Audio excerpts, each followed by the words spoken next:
Andy Houston on 2, the event will start in 60 seconds.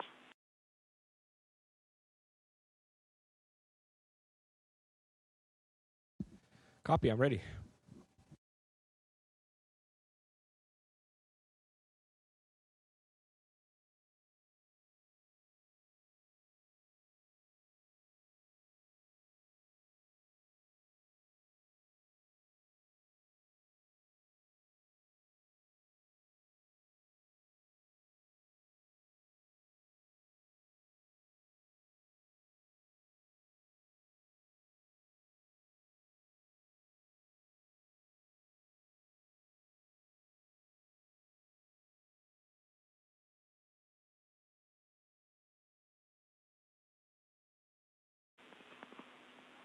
Station, this is Houston. Are you ready for the event?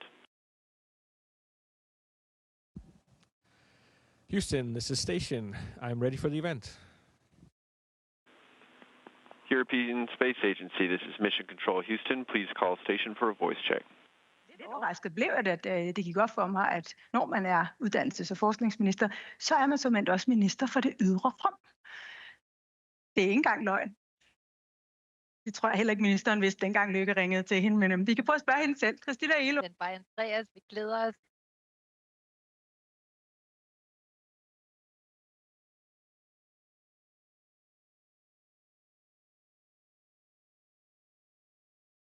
Vidste du det? Det med det ydre rum.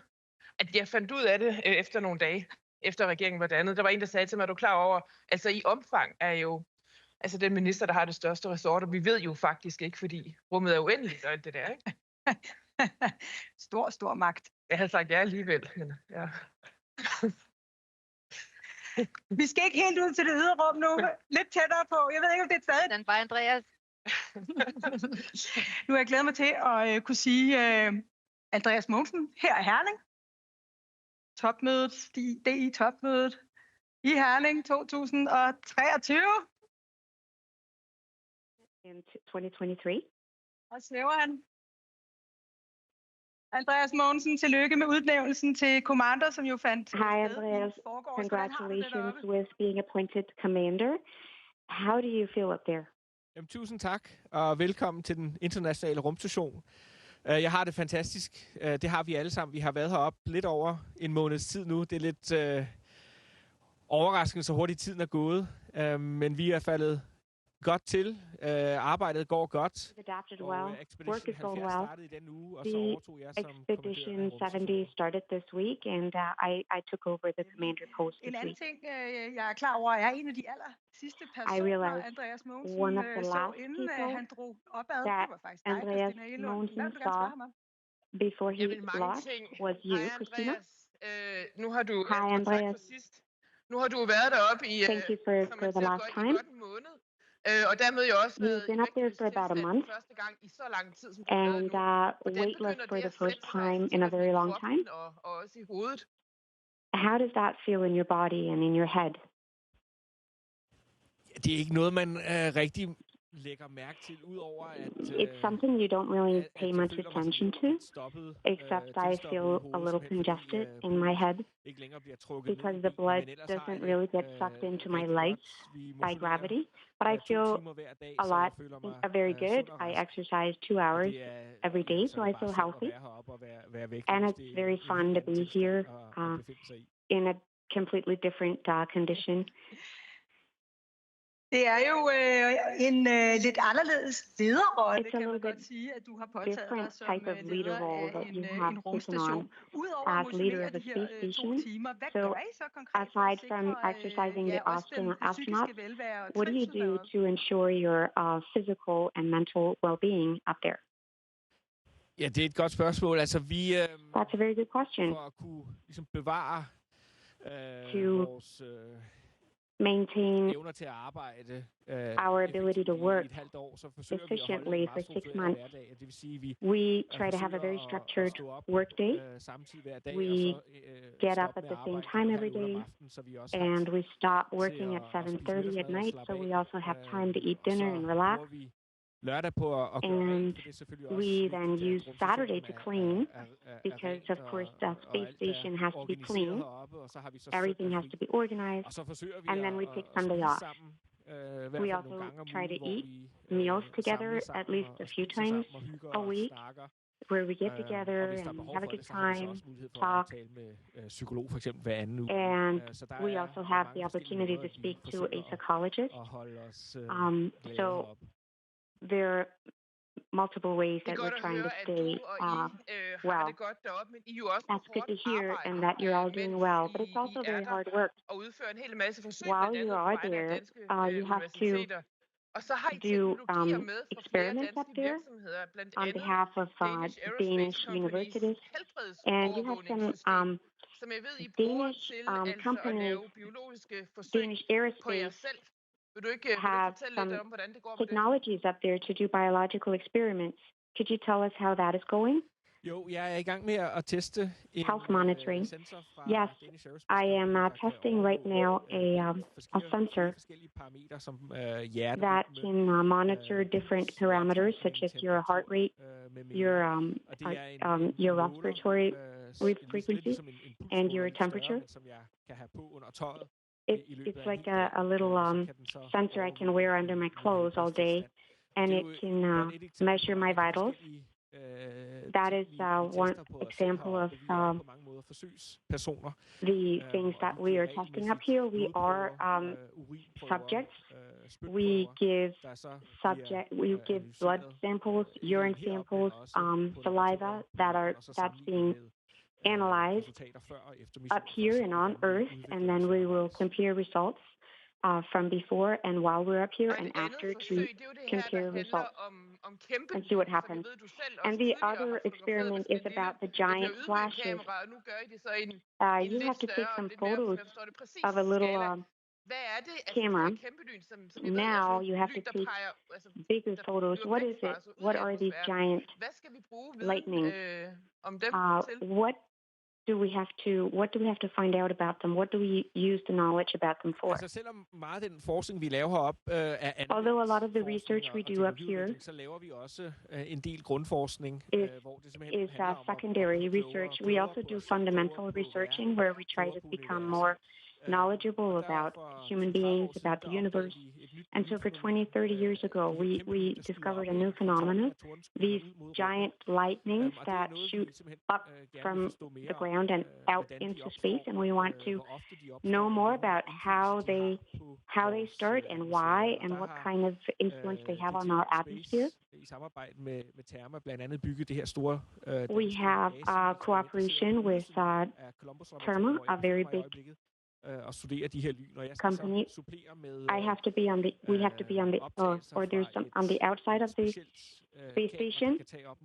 We have to take recordings of these very, very big lightnings that can take a lot of frames per second so that we can become wiser and know more about these lightnings.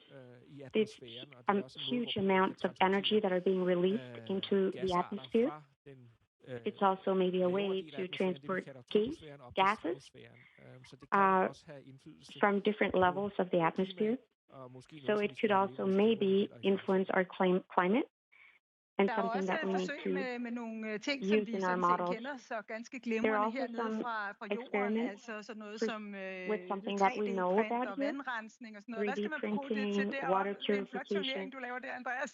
What do you have to do with that up there? What do you have to find out?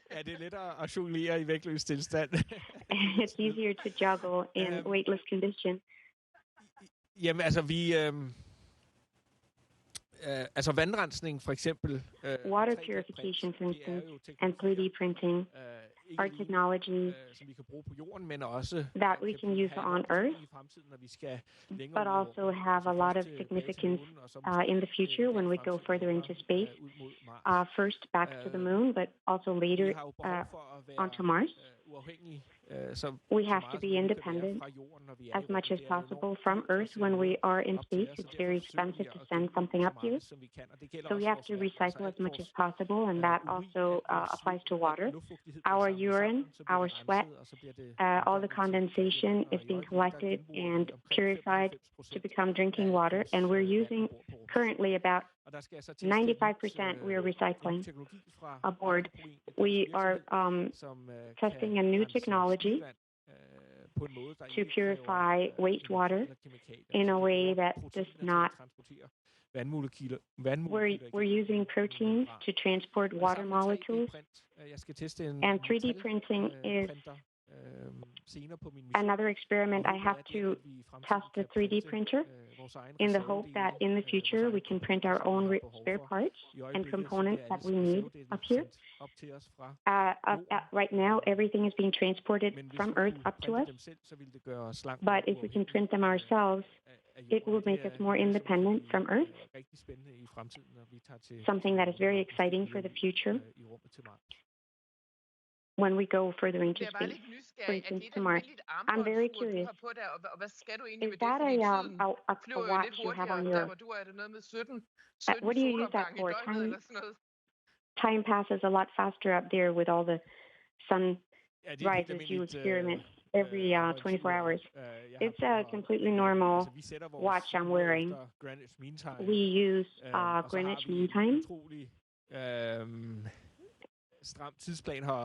We have a very, very tight time schedule organized by Mission Control Center in Houston. I have a schedule on my iPad with a red line, and I try to follow that red line during the day so that I don't fall behind.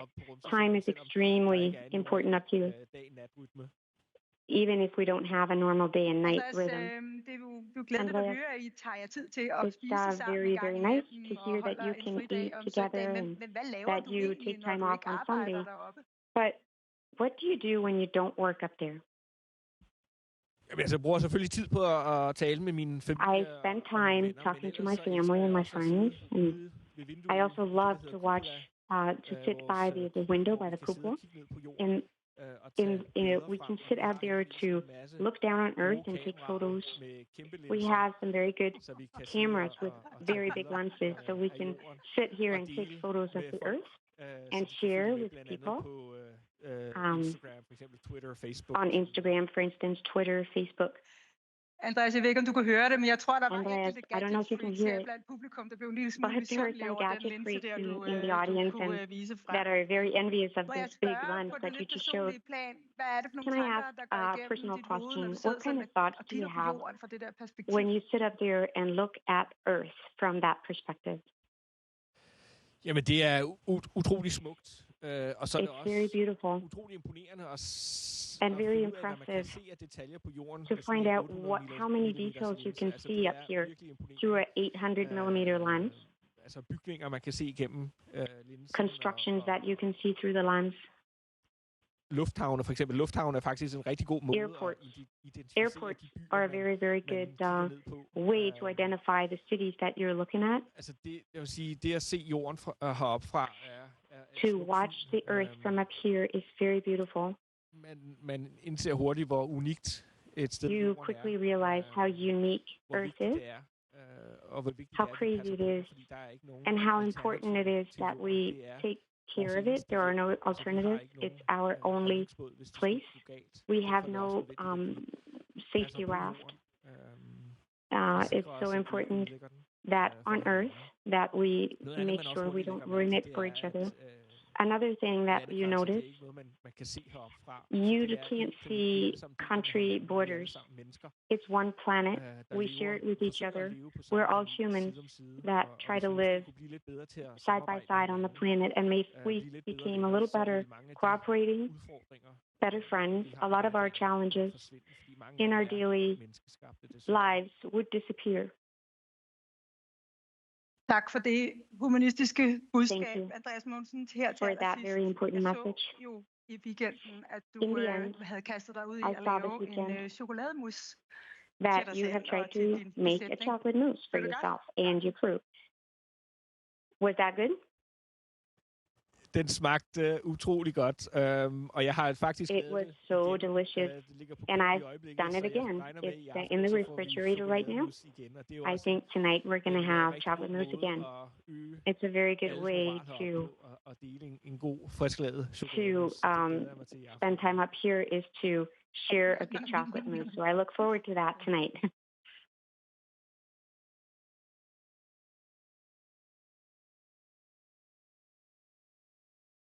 Andreas, jeg håber, at du kan høre, at der bliver klappet høfligt af dig her. That there is a lot of applause here.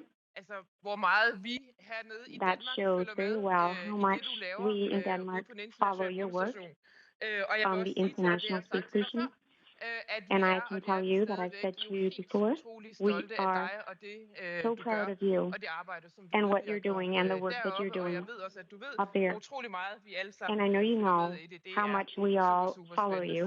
så tak It's for interesting. So thank you for Tak skal du have, that. Andreas Mogensen. Tak for at være Thank you, med her Andreas. på DI-topmødet Thank you for joining us 2023, og today ikke mindst in tak our til Business ESA Summit NASA Mission Control i 2023. Houston for at gøre And det thank muligt. you Så jeg very skal much to Andreas NASA Mogensen, in Houston Cook-missionen to og make ikke it mindst possible, rumministeren en stor hånd. and the Tak, Space Andreas. Minister as well. Thank you very much, Andreas. Jamen, tusind tak. Det har været en fornøjelse at deltage. It's been such a pleasure to participate. I hvert fald 5 måneder til. And I have to be here for at least another 5, maybe 7 months. So there's going to be a lot of other opportunities to, there's going to be a lot of exciting activities for the next 6 months. Hi. Bye. Station to Houston ACR, that concludes our event. Thank you to ESA and to all the participants at the Box and Arena. Station, we are now resuming operational audio communications.